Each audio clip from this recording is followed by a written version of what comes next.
One of the things that I think about is scalability, about how, like you mentioned, your class was small, right? And like the students who were taking that class were there because they wanted to learn and Yep. take that class, right? And the professor, if it's 15 students, it can be like much more personal and Yep. much more hands-on, right? With CS becoming so popular today Yeah. and the number of students just increasing every year and the faculty being limited, Yeah. right? How do you deal with this problem of scalability?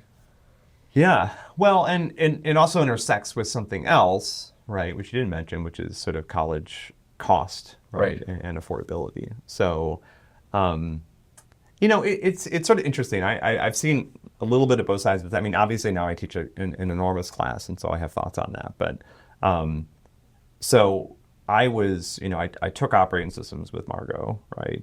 I came back and I was on staff for that class for many years, actually, Hmm. because I continued my PhD there. And every spring, eventually Margot handed off the class to Matt Welsh, who was my PhD advisor. He taught it, and I was a TF, is what Harvard called them, for the class. Basically, every year I was in graduate school, which is itself kind of a weird arrangement, but whatever. I did it because I wanted to. Right. It was a lot of fun for me. I really enjoyed teaching. But the, the class was always small, right? I mean, it never really got big while I was there. Maybe it's big now, probably not. I remember one year we had like 7 students in it and like 3 core staff. So I think we had like 4 or 5 core staff to start with. And that was like, okay, this is probably excessive. um, so, um, and then when I started my academic career in Buffalo, I got assigned to teach operating systems. I was very excited to do it, but I immediately had this problem, which is that I'm trying to teach a course that has been taught at small scale for a long time, and I'm trying to teach it to 100 students, which at the time I thought was a big class.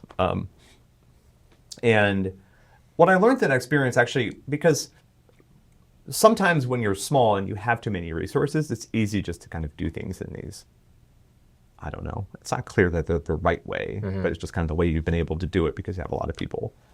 So for example, in CS 161, a lot of the grading was done by staff, right? Students turned in stuff. Sometimes we would read code, actually. We finally stopped doing that because it was really awful. Yeah. I mean, you can imagine, like, it's hard enough to read student code for simple problems. It's even more torturous to read it for like giant operating system assignments that are like pages and pages long. And actually, one of the things I learned about from that experience, though, was like there was only one person I ever met who was actually good at that.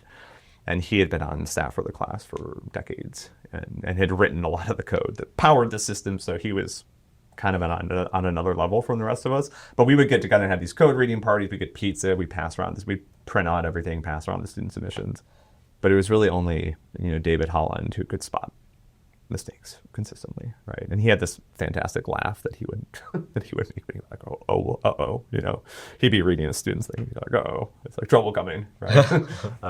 So, but when I started teaching the course, we just had to do things differently, right? Like there was no way that we could have done that type of manual inspection, and so we built tools, right? And those tools, I mean, I think sometimes when people think about stuff like auto grading, there's a sense that these are created to solve the problems of scale, but they actually open up new opportunities because now students can actually submit more, right? They can get feedback, they can correct their work, they can actually learn more that way. So that was, at least for me, sort of a first taste of that. But I do think that, as a course scales, particularly to the type of scale that we're experiencing, at least here in our department, it's important, I think, for us to think differently, particularly for instructors to think differently about sort of like, what's my role in the class, right? I mean, I can't behave in the way I would in a 15 student course, right? And it'll just totally fall down, right?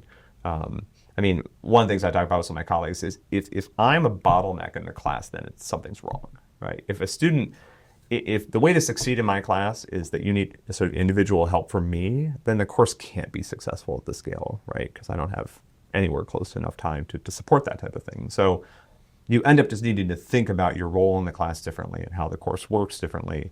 I think that's been largely a positive experience, at least here for me, right?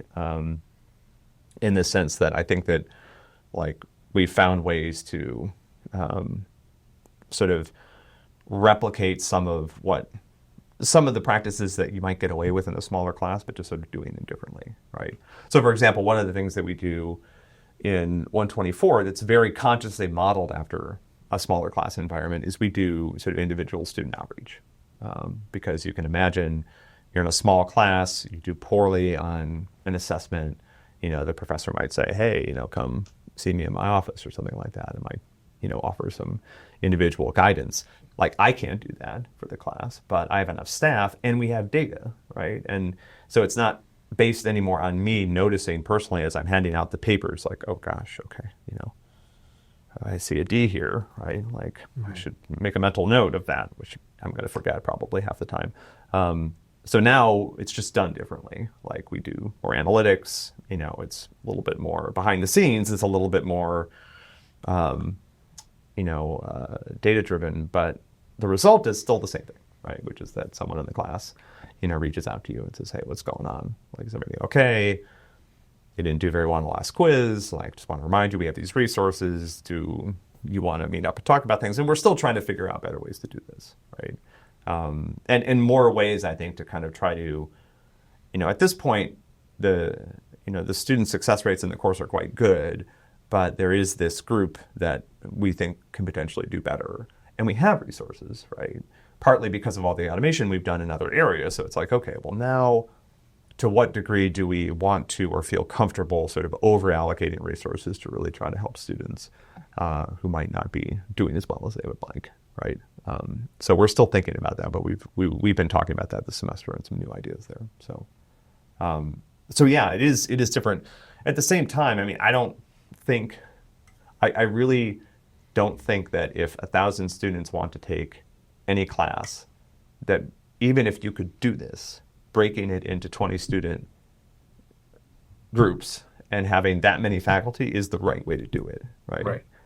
I think actually that is frequently the worst possible approach at that point because, you end up with, 50 courses that are all slightly different, right? And then the course that's next that's trying to build on top of what you're doing has to deal with like whatever the intersection is of all these sets, which turns out to be very small, right? In terms of like what students, what can we count on students knowing, right?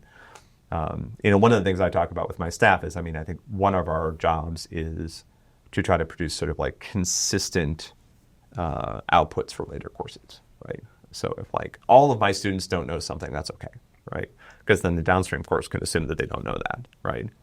But if 70% of my students know something, it's like, is that actually helpful or not, right? Because the downstream course probably still might need to think about what to do about that chunk that hasn't quite mastered that. So.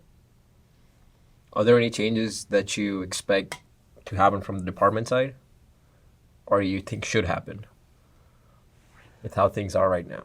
I think the department, and I don't know how much of this has been conscious and how much of it has just been like kind of people making sort of local decisions, but I think the department has been pretty good about this, right? Like when I look at how some of these issues are handled at other institutions, I think we've avoided some of the mistakes, right? Like I said, I think to me, taking a large course, breaking it up into smaller pieces, even if the pieces are still quite large, right, is not a good use of time, right? You end up with a lot of duplication, a lot of inconsistency.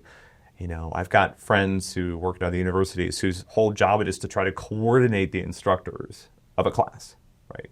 Because there's so many instructors and it's important for them to be consistent. So now we have someone else whose time is valuable, right? Who could be better spent, who's now in charge of coordinating the instructors who themselves are doing a lot of duplicative work. It's kind of like, if we took all this time and figured out how to get it to be additive, right, rather than duplicative, we'd actually have a lot of time that could be spent on other things in the class. That said, I think there's still a little bit of a mental shift here because I think some of this comes back to this idea, which sort of connects to what we were talking about at the very beginning, of like